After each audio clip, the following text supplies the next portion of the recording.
Welcome, welcome, business owning moms, to my coveted maternity leave planning roadmap.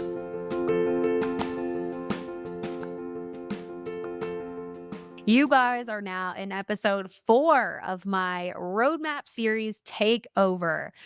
Basically, plan your maternity leave in 30 episodes. These have been bite sized, digestible. I am so excited to continue bringing you guys this value.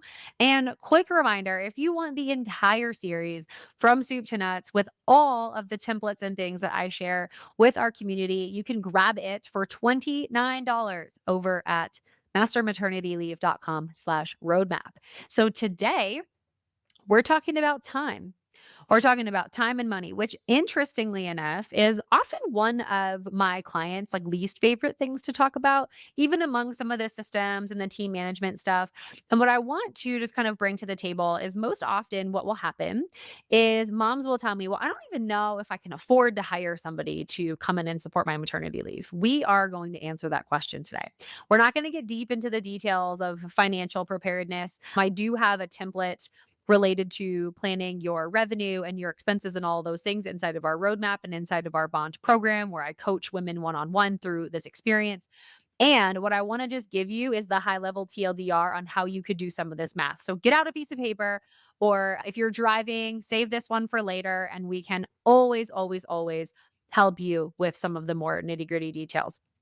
When I was first working inside of operations agency and we were doing lots of fractional work. So I had a couple of contractors that worked alongside me who I would work together on certain tasks, spreadsheets, like little administrative things. And before I hired this team in, one of the things that I wanted to know is, well, I only make 40, $50 an hour as a fractional COO, which was abysmal. Like for moms who need permission to raise their prices, like this is it. I was like the epitome of the person who was afraid to raise my prices.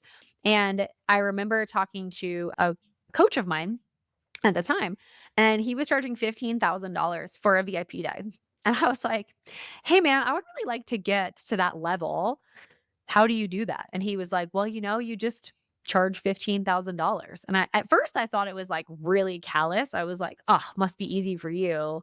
Look at the size of the cojones on this guy. And then I started thinking, I was like, well, actually, yeah, you just charge more. And then, of course, you can backfill it with value and make sure that people understand exactly what they're getting for what they're paying for. And then they can determine whether that feels valuable to them, right? Some people that come in for his VIP days, he was sharing with me, he's like, I provide millions of dollars worth of value for like their messaging and their positioning and all that stuff. And I was like, oh, yeah, like that makes total sense. So I want to give you permission to raise your prices and I want you to have some evidence, right, to backfill that. I want you to take the top line of what your business makes and the, 2000-ish hours, of time that usually it'll take for you to run your business, like working in your business, assuming a 40-ish hour work week and 2 weeks vacation. This exercise, by the way, came from a client and a friend of mine. His name is Dan Martell.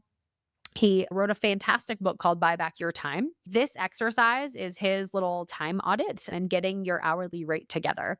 When you take what your business makes and what you are making per hour in your business, start to ask yourself the question, well, first of all, am I making the equivalent of like an administrative support type of person? If the answer is yes, you may want to consider raising your prices. I remember doing this exercise when I was early on in business, and I was probably making close to like 14 or $15 an hour for my time specifically because I was ending up giving others my task load or my task list. And then I wasn't filling my time back up with things like business development or, developing new offers or selling or any of those things. We just didn't have the bandwidth. So it was literally, I was making a set income and then I just had to farm out some of the work so that I could get some time to be with myself and honestly sleep. Like at that time, it was pre kids. So get your hourly rate. And if you're doing great and you're in a position where, let's just say your hourly rate is closer to $100 an hour, closer to $250 an hour, that's excellent. And let's look at our calendar and consider, are we doing project management? Are we doing administrative tasks? Are we hand holding some of our team? Are we doing financial reconciliation? Things that we can outsource to either somebody on our current team or a future team member to get it done for a little bit cheaper than perhaps our company is paying for right now. I think it's in every business owner's best interest to do this exercise about once a quarter. And so what I would do if I was sitting down and I was like, "Hey, okay, my hourly rate to my company is about $100 an hour." If I see myself jumping in, and I'm not saying that you're above any task in your business, if you got to jump in and do what you got to do, then get it done. But if it lives on your job description and it's expensive, I would say you have permission to outsource that thing. It's tough because I know that we're like, "Oh, well, if I outsource part of that, then I'll pay myself less." The TLDR on that is go make more money, go sign new clients, go figure out more interesting ways of doing things or supporting clients in a way that maybe you're not yet doing. That obviously all comes in time, and there's much, much, much deeper strategy to dig into there. And at the very least, what you don't wanna be doing is paying above market rate for a position that can be done well at like $30, $40 an hour, right? So, this is the time to write out all the tasks that you currently have now that you know your hourly rate, and think through, "Hey, could I get this cheaper in the marketplace somewhere?" Right? Whether that's in your existing team or whether you can hire in a part-time person to come and do that. At the end of the day, it is going to cost your business less, especially if you can fill up your time with things that are bringing growth into the business, more revenue, we know more visibility, more customers, all of those types of things. So I think it's a confronting exercise for sure. It should be fairly simple. I usually just pull up my calendar. I do this about once a quarter. I pull up my calendar and take a look at what my business pays me. Bonus, if you want to include some of the ancillary things, business expenses, travel, all of that stuff, that definitely is included, I think, in general compensation of being a business owner.